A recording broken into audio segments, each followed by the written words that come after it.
toda vez que uma guarnição militar deixa a caserna, geralmente ao raiar do dia, com a intenção de derrubar um regime constitucional, essa ação tem somente um nome, se chama golpe militar. Pode ser um golpe sanguinário, pode ser um golpe à revelia com parte da população, pode ser um golpe com apoio da civilização, pode ser um golpe brando, pode ser um golpe leve, mas tem somente um nome, golpe militar. De repente, tu pode até trocar de nome, né? Tu tem liberdade para isso. Tu pode, por exemplo, chamar de Revolução de 30, ou tu pode chamar de Movimento de 1964, ou quem sabe, tu pode até chamar de Proclamação da República.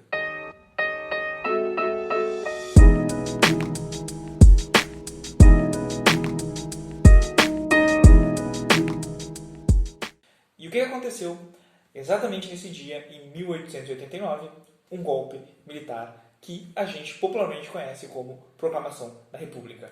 Mas isso alguns sabem, outros não sabem, mas a questão toda é como aconteceu esse golpe e o porquê aconteceu esse golpe. Todo mundo sabe a figura central da Proclamação da República, ou do golpe da República, Marechal Deodoro. O que poucos sabem é que 60 dias antes, o próprio Marechal Deodoro tinha falado que o povo não está ainda educado suficientemente para a República. Pior com a monarquia, ruim com a monarquia, pior sem ela.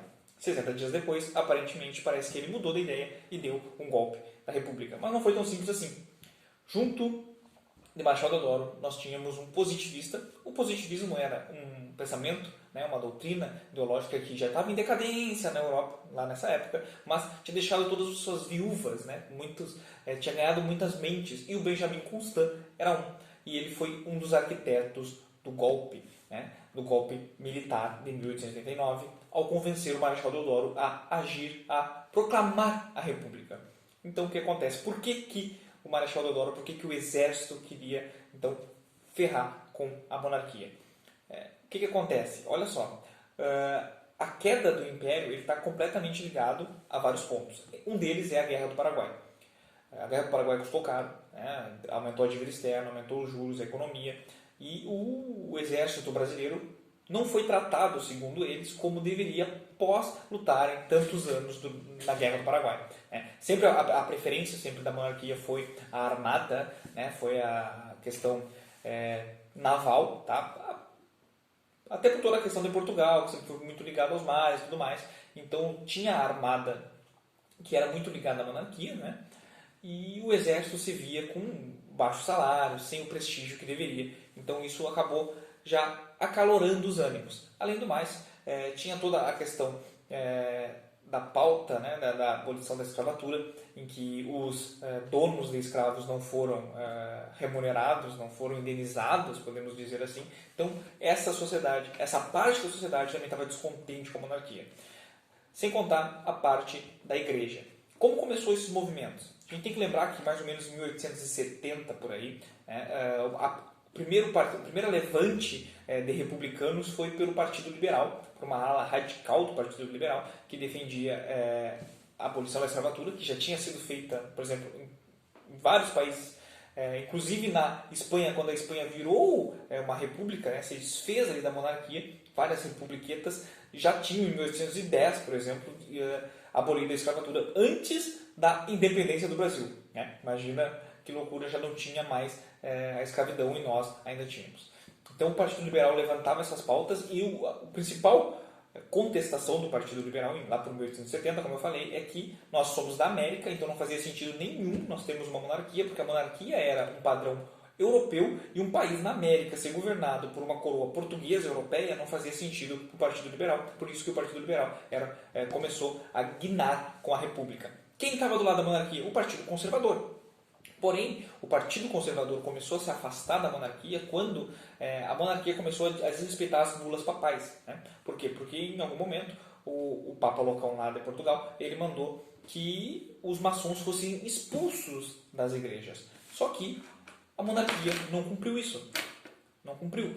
Porque diz as más línguas que, inclusive, Dom Pedro era maçom. Que loucura. Tanto Dom Pedro quanto José Bonifácio. Então, ao descumprir, acabou a pauta religiosa sendo perdida e havendo esse atrito entre os conservadores e a monarquia. A gente tem que separar, é muito importante, a figura da monarquia e a figura de Dom Pedro II. Dom Pedro II era uma figura muito importante, muito respeitada por todas as pessoas, por toda a entidade civil brasileira. Tá? O que acontece era que, naturalmente, como se sucederia essa nossa monarquia parlamentarista da época, todo mundo acreditava que, olha, a ideia era esperar Dom Pedro falecer e depois a gente proclamar a República. Por quê? Porque a sucessão de Dom Pedro não colaborava. Apesar da Constituição prever que uma mulher poderia reinar o país, a princesa Isabel ela era casada com o Conde D. E ninguém gostava do Conde D.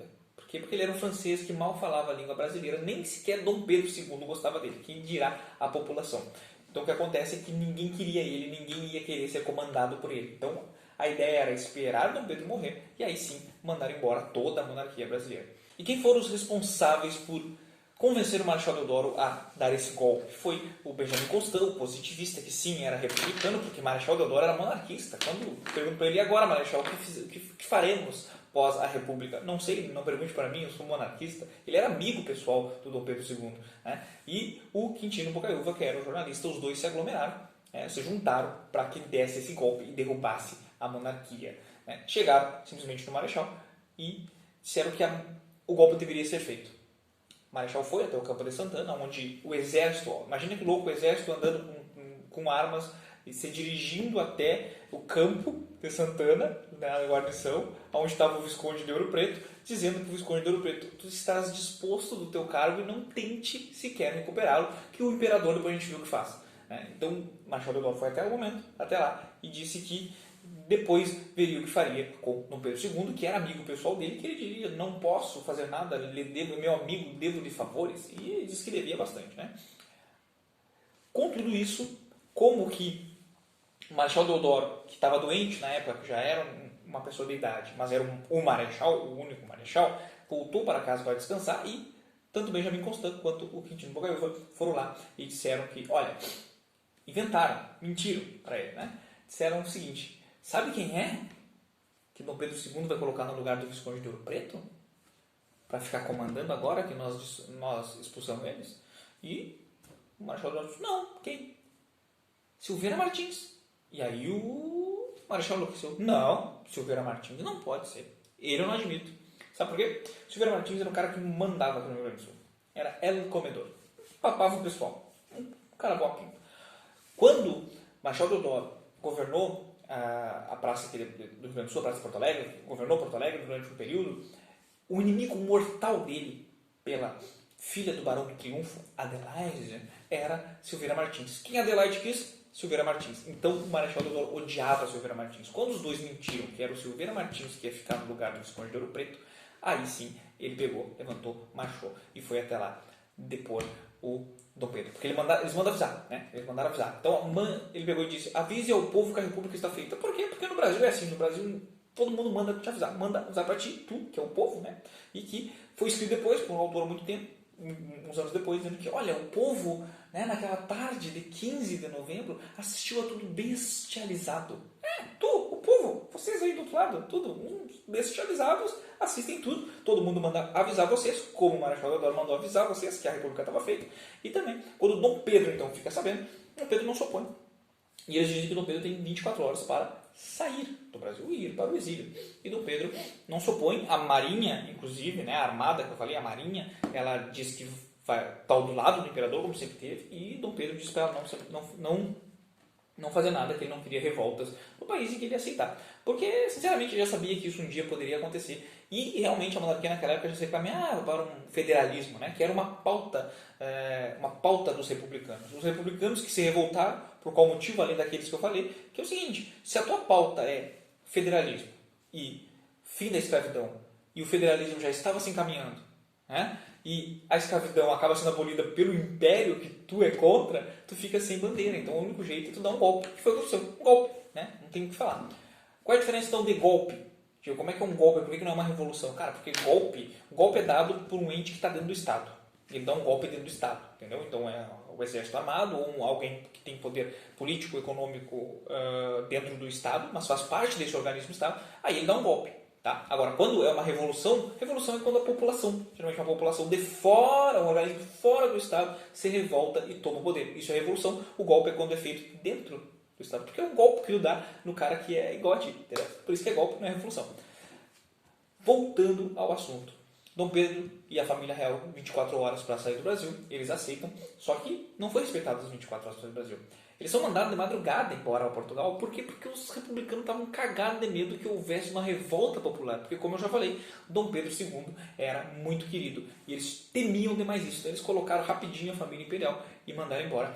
E assim, e depois mandaram avisar o povo que a república estava feita. Foram lá, se juntaram, cantaram, tocaram o hino da Revolução da França, o hino francês, com uma bandeira estiada. A bandeira igual aos Estados Unidos, só que em verde e amarelo, para vocês verem. E aí, Benjamin Constant, na Constituição de 1891, diz que o povo seria convocado. Porque assim, como eu já falei, o povo, vocês aí do outro lado, vocês, o povo, são convocados, vocês são avisados, né? Vocês só ficam sabendo depois. Então o povo seria convocado para decidir sobre um plebiscito se o Brasil seria uma monarquia ou uma república. Quando é que esse plebiscito aconteceu? Em 1993. 104 anos depois do golpe da república. Ou seja, meus queridos amigos, nós tivemos 104 anos de uma república provisória. 104 anos de uma república provisória. Esse é o Brasil. E hoje, muita gente comemora, mas eu estou aqui para te falar que no dia 15 de novembro de 1889, o que aconteceu foi um golpe.